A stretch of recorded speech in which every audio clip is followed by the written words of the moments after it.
Olá, minha querida, como você tem passado? Nós vamos ler juntas hoje o livro de Êxodo, capítulo 1, 2, 3 e 4. Vamos juntas? Estes são os nomes dos filhos de Israel, que mudaram para o Egito com Jacó, cada um com sua família: Ruben, Simeão, Levi, Judá, Isacar, Zebulon, Benjamim, Dan, Naftali, Gade e Asser. Ao todo, desceram ao Egito 70 descendentes de Jacó, incluindo José, que já estava lá. Com o tempo, José e seus irmãos morreram, e toda aquela geração chegou ao fim. Mas seus descendentes, os israelitas, tiveram muitos filhos e netos. Multiplicaram-se tanto que se fortaleceram e encheram a terra. Por fim, subiu ao poder no Egito um novo rei, que não sabia coisa alguma sobre José. O rei disse ao povo: Vejam, agora o povo de Israel é mais numeroso e mais forte que nós. Precisamos tramar um plano para evitar que se tornem ainda mais numerosos. Se não o fizermos e houver guerra, eles se unirão a nossos inimigos, lutarão contra nós e depois fugirão dessa terra. Assim, os egípcios nomearam capatazes para dirigir o trabalho do povo. Sob opressão, os israelitas construíram Pitom e Ramessés, duas cidades que serviam de centros de armazenamento para o faraó. Porém, quanto mais eram oprimidos, mais os israelitas se multiplicavam e se espalhavam, e mais preocupados os egípcios ficavam. Por isso, os egípcios os forçavam com crueldade a trabalhar pesado. Tornaram a vida deles amarga, obrigando-os a preparar argamassa, produzir tijolos e fazer todo o trabalho nos campos. Eram cruéis em todas as suas exigências. O faraó, rei do Egito, deu a seguinte ordem às parteiras hebreias Sifrá e Puá: quando ajudarem as hebreias a dar à luz, prestem atenção durante o parto. Se for menino, matem o bebê. Se for menina, deixem que viva. Mas as parteiras temiam a Deus e se recusaram a obedecer à ordem do rei. Assim deixaram os meninos viver.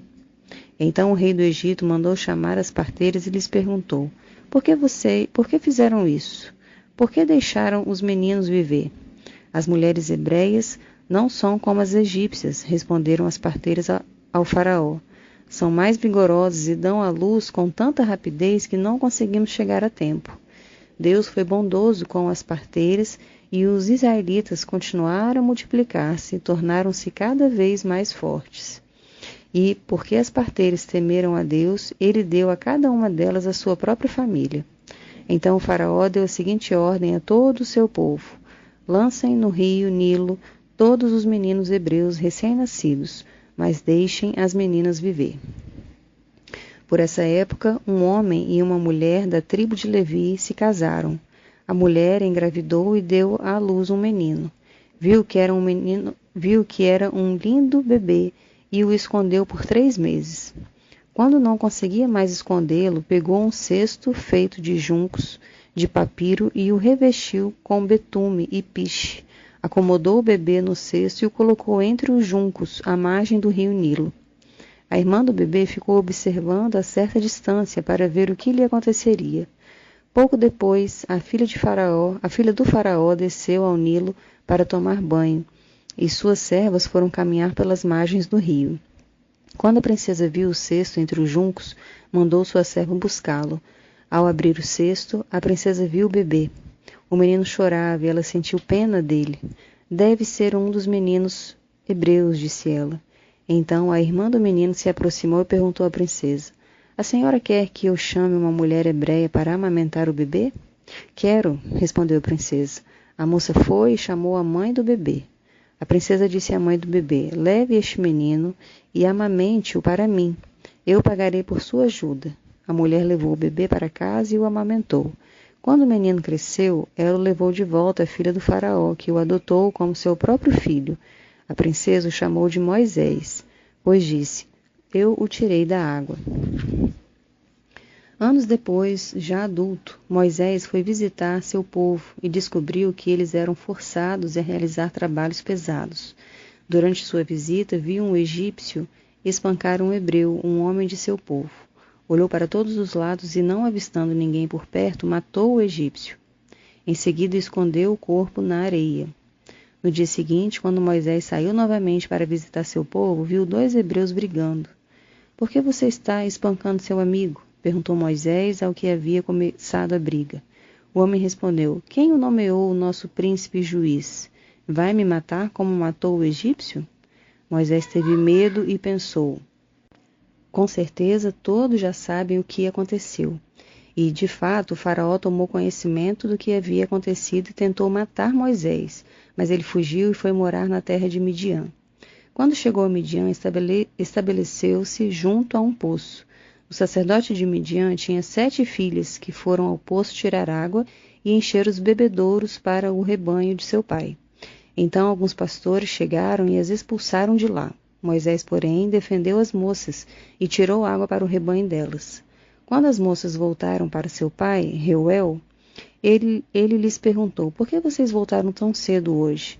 Elas responderam: Um egípcio nos defendeu dos pastores. Depois tirou água e deu de beber ao nosso rebanho. E onde ele está? Perguntou o pai.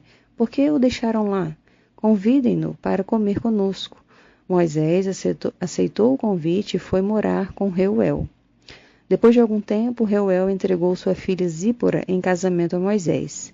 Mais tarde, ela deu à luz um menino, a quem Moisés chamou de Gersom, pois disse: Sou forasteiro em terra alheia. Depois de muitos anos, o rei do Egito morreu. Os israelitas, porém, continuavam a gemer sob o peso da escravidão. Clamaram por socorro, e seu clamor subiu até Deus. Ele ouviu os gemidos e se lembrou da aliança que havia feito com Abraão, Isaque e Jacó. Olhou para os israelitas e percebeu sua necessidade. Capítulo 3. Certo dia, Moisés estava cuidando do rebanho de seu sogro, Jetro, sacerdote de Midian. Ele levou o rebanho para o deserto e chegou ao Sinai, o monte de Deus. Ali, o anjo do Senhor lhe apareceu no fogo que ardia no meio de um arbusto. Moisés olhou admirado, pois embora o arbusto estivesse envolto em chamas, o fogo não o consumia. Que coisa espantosa, pensou ele. Por que o fogo não consome o arbusto? Preciso ver isso de perto. Quando o Senhor viu Moisés se aproximar, para observar melhor, Deus o chamou do meio do arbusto. Moisés, Moisés. Aqui estou, respondeu ele. Não se aproxime mais, o Senhor advertiu. Tire as sandálias, pois você está pisando em terra santa. Eu sou o Deus de seu pai, o Deus de Abraão, o Deus de Isaque e o Deus de Jacó. Quando Moisés ouviu isso, cobriu o rosto, porque teve medo de olhar para Deus. Então o Senhor lhe disse: Por certo, tenho visto a opressão do meu povo no Egito. Tenho ouvido seu clamor por causa de seus capatazes. Sei bem quanto eles têm sofrido. Por isso, desci para libertá-los do poder dos egípcios e levá-los do Egito a uma terra fértil e espaçosa. É uma terra que produz leite e mel com fartura, onde hoje habitam os cananeus, os hititas, os amorreus, os ferezeus, os heveus e os jebuseus. Sim, o clamor do povo de Israel chegou até mim, e eu tenho visto como os egípcios o tratam cruelmente. Agora vá, pois eu o envio ao faraó. Você deve tirar meu povo Israel do Egito. Moisés, porém, disse a Deus: Quem sou eu para me apresentar ao faraó? Quem sou eu para tirar o povo de Israel do Egito? Deus respondeu: Eu estarei com você. Este é o sinal de que eu sou aquele que o envia. Depois que você tirar o povo do Egito, vocês adorarão a Deus neste monte. Moisés disse a Deus: Se eu for aos israelitas e lhes disser: O Deus de seus antepassados me enviou a vocês, eles perguntarão: Qual é o nome dele? O que devo dizer? Deus respondeu a Moisés: Eu sou o que sou. Diga ao povo de Israel: Eu sou, me enviou a vocês. Deus também instruiu Moisés: Diga ao povo de Israel: Javé, o Deus de seus antepassados, o Deus de Abraão, o Deus de Isaque, o Deus de Jacó me enviou a vocês. Este é meu nome para sempre, o nome pelo qual serei lembrado de geração em geração. Agora vá e reúna os líderes de Israel. Diga-lhes que Javé, o Deus de seus antepassados, O Deus de Abraão, Isaque e Jacó lhe apareceu e disse: Tenho observado atentamente e vejo como os egípcios os têm tratado. Prometi libertá-los da opressão no Egito e levá-los a uma terra que produz leite e mel com fartura, onde hoje habitam os cananeus, os hititas, os amorreus, os ferezeus, os heveus e os jebuseus. Os líderes de Israel aceitarão sua mensagem.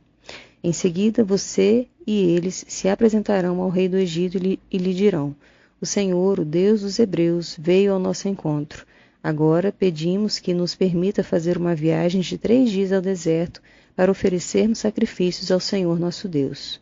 Eu sei que o rei do Egito não os deixará ir, a não ser que uma mão poderosa o force. Por isso levantarei minha mão e ferirei os egípcios com todo tipo de milagres que farei no meio deles. Então, por fim, o faraó os deixará ir. Farei que os egípcios sejam bondosos com os israelitas, e assim vocês não sairão do Egito de mãos vazias. Toda mulher israelita pedirá de suas vizinhas egípcias e das mulheres que as visitam artigos de ouro e prata e roupas caras, com as quais vestirão seus filhos e suas filhas. Desse modo vocês tomarão para si as riquezas dos egípcios. Capítulo 4. Moisés respondeu: E se não acreditarem em mim, ou não quiserem me ouvir? E se disserem: O Senhor nunca lhe apareceu? Então o Senhor lhe perguntou: O que você tem na mão?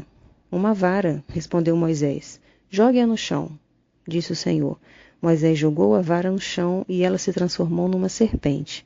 Moisés fugiu dela, mas o Senhor lhe disse: Estenda a mão e pegue-a pela cauda. Moisés estendeu a mão e pegou a serpente, e ela voltou a ser uma vara. Então o Senhor lhe disse: Faça esse sinal e eles acreditarão que o Senhor, o Deus de seus antepassados, o Deus de Abraão, o Deus de Isaque, o Deus de Jacó, de fato lhe apareceu. O Senhor também disse a Moisés: Agora coloque a mão dentro do seu manto. Moisés colocou a mão dentro do manto, e quando a tirou, ela estava com lepra, branca como a neve. Coloque a mão dentro do manto outra vez, disse o Senhor. Moisés colocou a mão dentro do manto outra vez, e quando a tirou, ela estava tão saudável quanto o resto do corpo. Disse ainda: Se eles não acreditarem em você e não se deixarem convencer pelo primeiro sinal, serão convencidos pelo segundo. E, se não acreditarem em você nem o ouvirem depois desses 2 sinais, tire um pouco de água do rio Nilo e derrame-a sobre a terra seca. Quando fizer, a água do Nilo se transformará em sangue na terra. Moisés, porém, disse ao Senhor: Ó Senhor, não tenho facilidade para falar, nem antes nem agora que falaste com o teu servo. Não consigo me expressar e me atrapalho com as palavras. O Senhor perguntou a Moisés: Quem forma a boca do ser humano? Quem torna o homem mudo ou surdo? Quem o torna cego ou o faz ver? Por acaso não sou eu, o Senhor? Agora vá. Eu estarei com você quando falar e o instruirei a respeito do que deve dizer. Por favor, Senhor, suplicou Moisés, envia qualquer outra pessoa. Então o Senhor se irou com Moisés e lhe disse: E quanto a seu irmão Arão, o levita? Sei que ele fala bem. Veja, ele está vindo ao seu encontro e se alegrará em vê-lo. Fale com ele e diga as palavras que ele deve transmitir. Estarei com vocês 2 quando falarem e os instruirei a respeito do que devem fazer. Arão falará por você diante do povo. Ele será seu porta-voz e você será como Deus para ele. Leve com você a vara e use-a para realizar os sinais que eu lhe mostrei. Moisés voltou à casa de Jetro, seu sogro, e lhe disse: Por favor, permita-me voltar ao Egito para procurar meus parentes. Nem sei se ainda vivem. Vá em paz, respondeu Jetro. Antes de Moisés partir de Midian, o Senhor lhe disse: Volte ao Egito, pois todos os que queriam matá-lo já morreram. Então Moisés tomou sua mulher e seus filhos, montou-os num jumento e voltou para a terra do Egito. Levava na mão a vara de Deus. O Senhor disse a Moisés: Quando chegar ao Egito, apresente-se ao faraó e faça todos os milagres para os quais eu o capacitei.